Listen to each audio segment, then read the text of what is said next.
Looking for a job isn't easy. It used to be that you could apply at a big name tech company and build a great career for yourself. But times have changed. Many of these companies have gone full woke. And if you aren't the right gender, ethnicity, you don't use pronouns, or if you're not an activist for the preferred cause, then good luck. Why would you risk your career on that? At Red Balloon, we're connecting good employees with top quality companies that value you for your skills and your work ethic, not your social activism score. Employers who post jobs on Red Balloon are focused on creating an enjoyable and productive work culture, free from divisive woke mandates. So if you want to find a serious career path without the nonsense, come to Red Balloon and post your resume today. Because you shouldn't have to choose between your job and your values. That's redballoon.work, where you can find your future.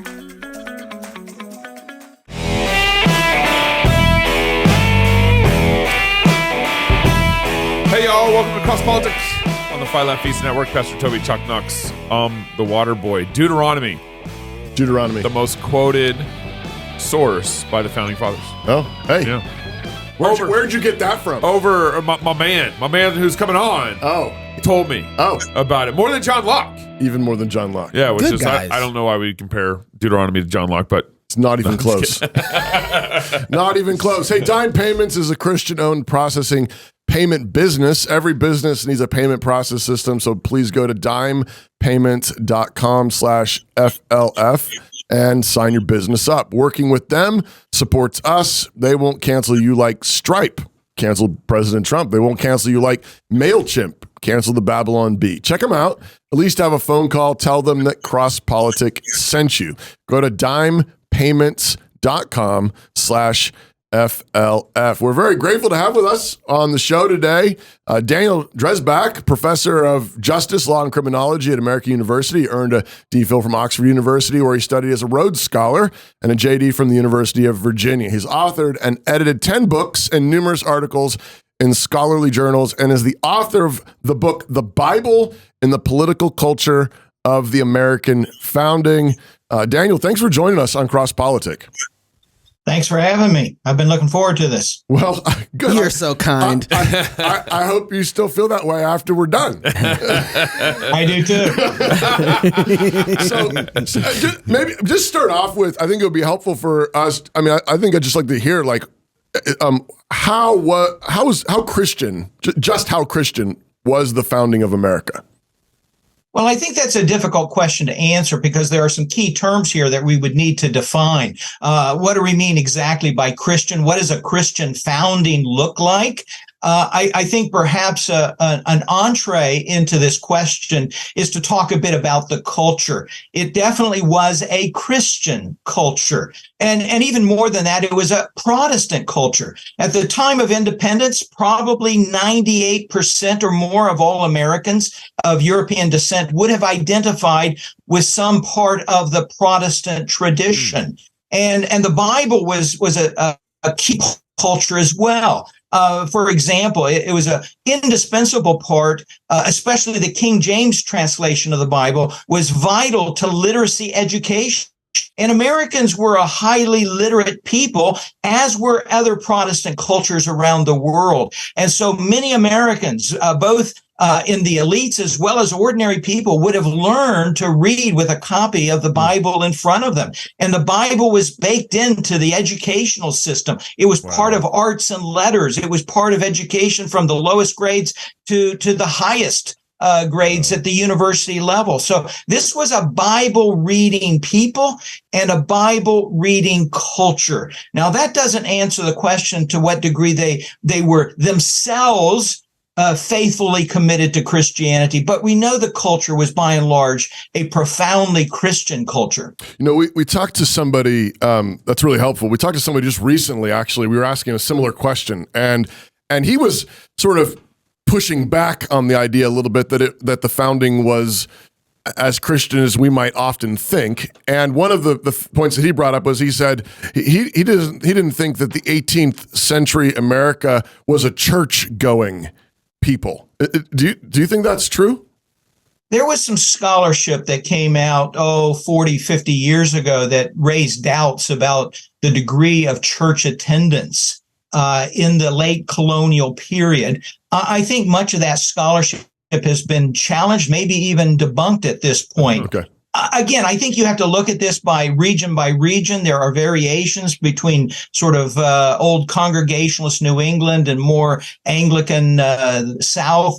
So you would have seen variations. It's also differences from coastal areas to more sort of frontier areas. And there are a lot of factors that go into sort of the statistics regarding church attendance. But I'm fairly comfortable in saying that this was a fairly committed community, people in terms of things like regular church attendance. So, Daniel, if the Bible was so influential in the culture of our founders and in the kind of is a book that everyone read in a large way, how come our founders couldn't deal with the problem of slavery from jump?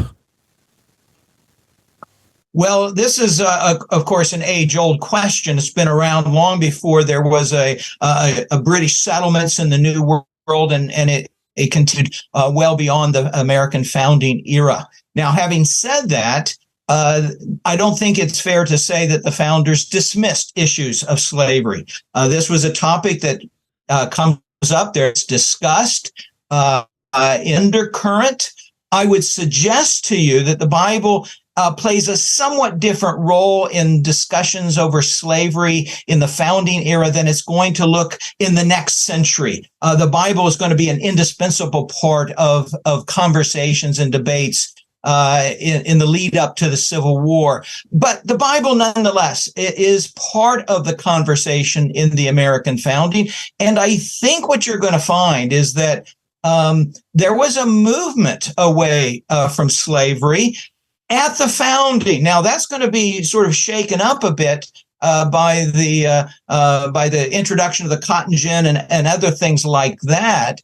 But by the way, I would say that you're not going to find many in the founding generation who make an argument that slavery is a positive good. Now, you're going to see that argument a little bit later in American history, but by and large, the founders, including those that were slaveholders, like a George Mason, for example, or a Thomas Jefferson, they recognize that there's something profoundly corrosive about the institution of slavery.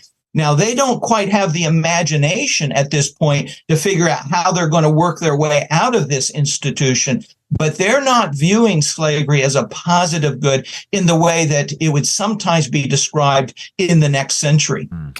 Go ahead, Pat. I just want to ask, I think it'd be helpful. I think in your book, you kind of just give some statistics on just how frequently the Bible is alluded to or cited in the writings of the founding fathers. Can you just run through some of those some of that data in terms? I mean, a lot of, in terms of influences. You mentioned John Locke at the beginning of the show. A lot of times people say that's the main guy or whoever else.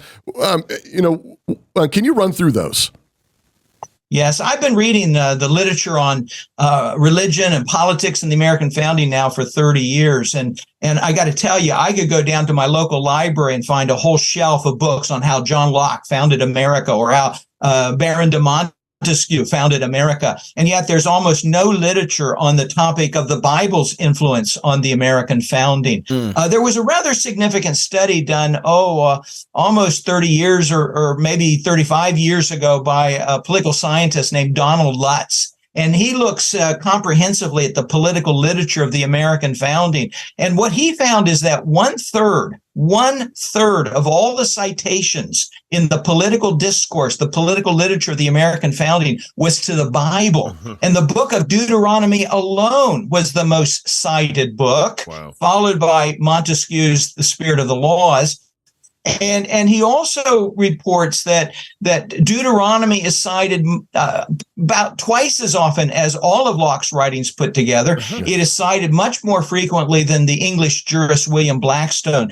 The Apostle Paul is cited more frequently than Locke.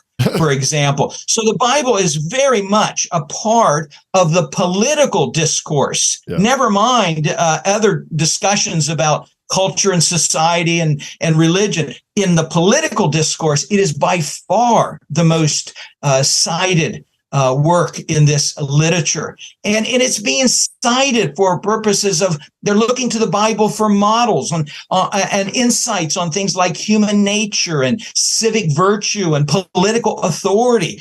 They see the Bible as a vital source to inform their conversations at this moment when they're trying to establish a new political society. Wow. So how did their understanding of the Bible and as they're framing the Constitution, did they write in some sort of way to take into account original sin and how original sin operated in mankind, and how did they do that in law or in the Constitution particularly? Yeah. So the conventional wisdom that you're going to pick up from the secular academy is that the Constitution is a perfectly secular document. Yep. You even hear the argument that it's a godless constitution, right? Right. There's a popular book that came out 30 years ago called The Godless Constitution. I think that's very, very misleading. I would argue that the Bible plays a vital role in the political conversations of the founding. They're a part of the conversations of what a constitutional tradition should look like. And in particular is this biblical anthropology, this idea that man is a fallen creature. This is Genesis chapter 3. Original sin. And this accounts for that obsession of the founders for checks and balances, separation of powers. They not only understood Genesis chapter 3, but they understood and on occasion quoted Jeremiah 17 that talks about how very much a part of the conversation, and it's going to inform the document that comes out of Philadelphia in the summer of 1787. But I wouldn't stop there. It's going to inform a lot of other aspects and features of our constitutional traditions. Some perhaps rather trivial, but others I think are rather profound. Take, for example, the Article 1, Section 8, that gives Congress the power to regulate, to fix the standards of weights and measures. Yeah. The English jurists had long recognized that this is an idea grounded in the laws of God, or the requirement that there be a testimony of two witnesses before there's an impeachment. Yeah. That too comes straight out of Deuteronomy 17:6. Yeah. Or here's a wonderful example. The Fifth Amendment includes a prohibition on double jeopardy or trying someone twice for the same offense. The common law had long recognized that this is an idea that had deep roots in the Western tradition. St. Jerome, writing in the late 4th century in his commentary on Nahum, said that this is a principle found in Nahum chapter 1, and it is woven into the canon law and later civil law. English customary law. It comes across the Atlantic, becomes part of the colonial law before it's enshrined in the Fifth Amendment. And we could go through example after example like this, showing evidence of a biblical influence on not only the American constitutional tradition in a larger sense, but very specific features of the American Constitution. Is your book on Amazon right now? Can I just go and get it? If it's, if this is in there, I haven't gotten the book yet. Shame on you. I know. Shame on me. So if you drop the founding fathers into the current, I think America's gone secular. But if you drop them right now into the current America that we have, after they got done renting their clothes, what if you dropped them right into a library, drag queen story hour? I want them to not die of a heart attack. Sorry. But if you dropped them into this current America, where would they begin to start changing or getting things back on track?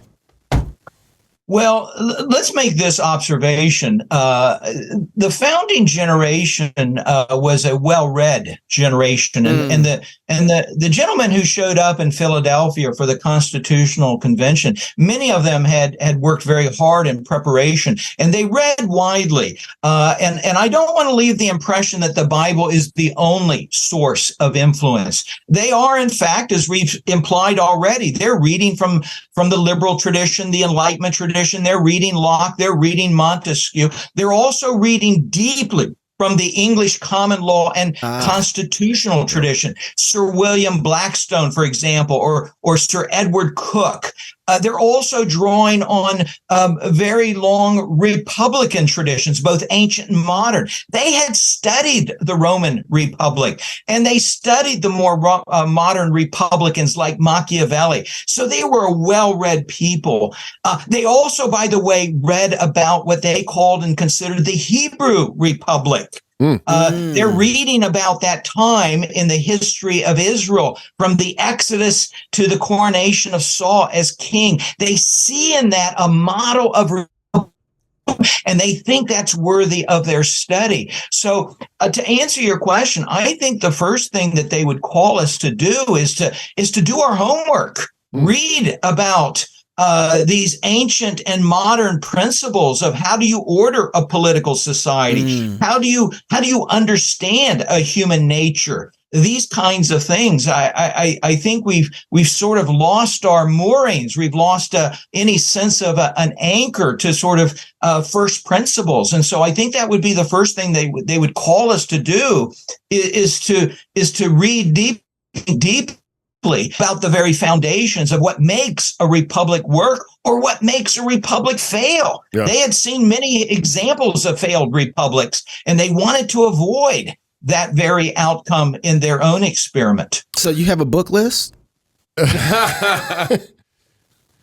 Well, again, I think we have to start with the Bible. That is the reading list that the founding fathers are starting with. But again, they're reading far beyond that. And again, like a Locke or a Montesquieu, they're very much a part of the reading list of the founders. But let's keep in mind, someone like a Locke is constantly engaging with biblical ideas and biblical texts. Yeah, right. So I think it would be a mistake to even think of some of these more liberal or Enlightenment thinkers as somehow separated from a biblical culture or a biblical discourse.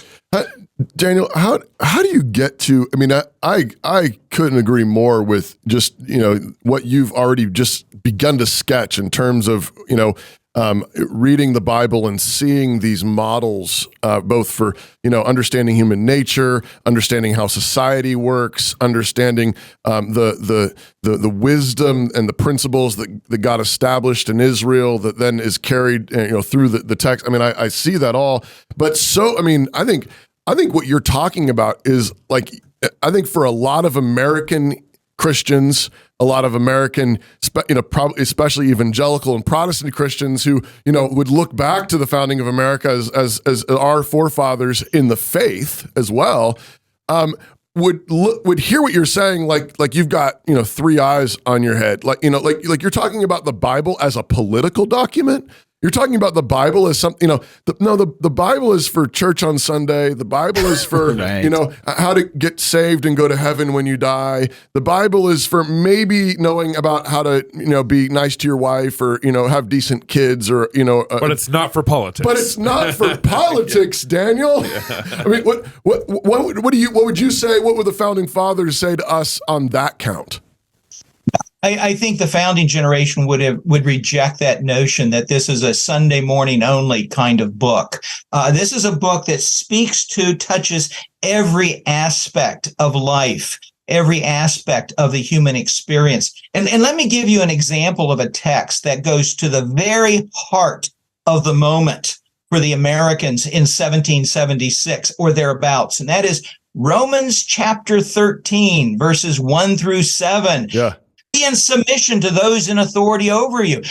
That is a challenging text for a people contemplating turning away from King George III. And so they grapple with this text. And they often read it in the We must obey God rather than man. And they're trying to come to terms with how do you reconcile this commandment of Paul that we read in Romans 13, one of the most cited biblical texts in the founding, with these other biblical examples. Think of Daniel. Yep. And we can go through a very long list. And so this is at the very heart of the conversation that Americans are having. Can we justify resistance to a tyrant? And they draw on an older tradition. They draw on a tradition that comes out of the Reformation, where you see Catholic princes seeking to sort of destroy or annihilate Protestant subjects. Think, for example, the St. Bartholomew Day massacre of the 1500s. And they work through that theology, this idea that God has established and ordained civil magistrates to do the public good. But when a magistrate and forfeits his office, forfeits his civil magistracy, and therefore the people are no longer required to obey. In fact, they have a duty to resist a tyrant. And so Americans are working through this profound theology at this political moment to serve the political needs of that moment when they are faced with what they believe to be the tyranny of Crown and Parliament in England. Wow. Daniel, why is our nation's history in such debate right now? Why is there a fight over like the influence of the Bible on our founding of our country? I mean, Australia is not fighting over their nation's founding. They're debating that they're a bunch of rebels from Great Britain that came down. Why is there such a debate in a fight over our country's kind of Christian influence and founding? Well, I think we see the politicization of virtually all aspect of our culture today, do we not? And I think oftentimes history is not so much about trying to understand the past, but it's really become how do we control the future? And in a highly politicized environment, I think that's what we're seeing, right? We're even debating the question about, is there significance in 1776, for example? And again, I don't see this as a debate about the past. I don't see it as an honest conversation about history. It's a bit about really can we control the future, right. and how can we manipulate our reading and interpretation of the past to control the future. That's the way I see it. Perhaps I'm a little cynical in that regard. Yeah, I think you're right on that. I think he's right. Dana, have you been following much of this whole like Christian nationalism discussion debate? I mean, there's sort of it's wide ranging. I mean, NBC and CNN, kind of mainstream media, sort of painted anybody to the right of, I don't know, Kennedy as a Christian nationalist. And there's some books out and some conversations. What do you make of that discussion? Well, I think the first place you have to start in this conversation is define our terms. What do we mean by Christian nationalism or Christian nationalist? My sense is that there's a different definition for virtually everyone who uses the term. So I think we have to understand what in fact we're talking about. I can think of senses in which the term is used that I just don't think line up with history. There are other senses in which the term is used, which I think line up perfectly with history. I mentioned earlier simply the demographics. In the American founding era, more than 98% of all Americans identified with Protestantism. More than 99% would have identified with Christianity. Now, that is not to say that they're all committed in their faith. It's talking about sort of their cultural affiliation. So in simply the demographic terms and how that begins to play out in the culture, clearly there's a strong Christian component to the nation and to the culture at large. But in other senses, I think it's a term that in which I think the weight is the term can bear, right? Is that to say that this is a nation that can only be a home for Christians? I think that's a more challenging question. And I think the Constitution does offer some insights into how we might answer those kind of questions. But it's really hard to have this conversation without, doing the foundational work of being very clear about what it is we're talking about. And I'm sad to say that I think a lot of people who engage in this debate are not terribly forthcoming in telling us what they mean by this kind of terminology. Do you? I don't know if you followed Yoram Hazani, a Jewish conservative scholar, has written a book on conservatism and also on nationalism, the virtue of nationalism, and he's done quite a bit of work arguing that kind of the federalism and the federalists of the founding decades were self-consciously, intentionally nationalists of a sort. Have you followed any of that, or what's your can you comment on that at all? Well, certainly coming out of the Old Testament, there is a strong component of allegiance to the family, to the extended family, and the way this may extend out into what we might think of as nations, those kinds of things. Let me just say, in the book of Deuteronomy is a rich text in thinking about some of these kinds of things, playing out ideas of federalism or separation of powers, and they see a number of interesting models in those chapters. Take, for example, the separation of powers between prophet, priest, and king, right. A kind of a model for separation of powers, separation between the local community and a more So the founding generation saw a lot of models worthy of study, if not emulation, coming out of the Jewish experience, especially that's recorded in the book of Deuteronomy. And I think this is where our conversation will probably carry us back to these kinds of texts. Wow, that's really helpful, Daniel. That's fantastic. I can't wait to finish the book. Don't you have one more ad to read? Oh, I do have one more ad to read. Yeah. Sorry. I was just.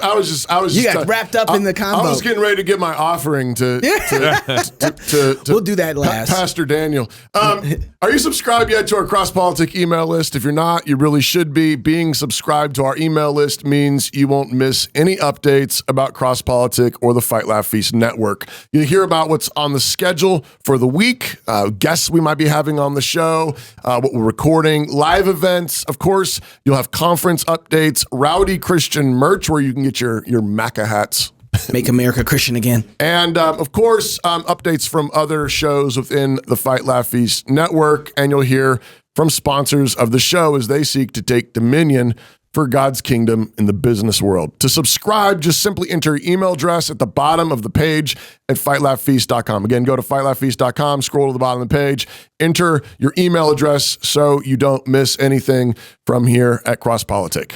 Hey, Daniel, where can people keep up with the articles that you write, buy your book, things like that? Well, I'm not a big social media person, but I am on Twitter. Okay.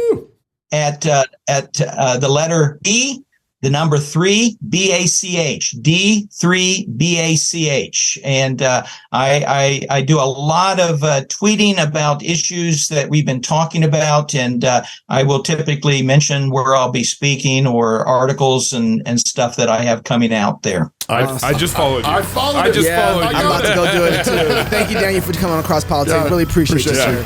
If you're single, Thanks get married. If you're married, have you some kids. And if you have kids, go baptize them. Until next time, love God with all your heart, soul, mind, and strength. Love your neighbor as yourself. Go fight, laugh, and feast. This is Cross Politic. I hope my son is gay. And I hope that Jesus forgives him just like he does the rest of us. Doug Wilson, Moscow minister and columnist with the Idahonian Daily News. The question that confronts us is, what does it mean in a disobedient culture to be prophetic? There be a place for same-sex couples? No marriage. Even though it's the law of the land in the United States? Just like Roe used to be. We want to turn the world upside down, and you don't turn the world upside down by being nice. I believe that we are in this polytheistic, pluralistic moment, and the desperate need of the hour is for our Christian leadership to say, Jesus is Lord, and there is no other. fear no man. Hi, I'm Robert Borton, CEO of Classical Conversations, the world's largest classical Christian homeschooling community. I'm launching a new podcast, Refining Rhetoric. If you like cross politics or just listen to hear what crazy stuff they're saying today, you will enjoy Refining Rhetoric. You can find us on your favorite podcast platform. I practice the 15 tools of learning by interviewing great guests, looking at current events, and talking about cryptocurrency.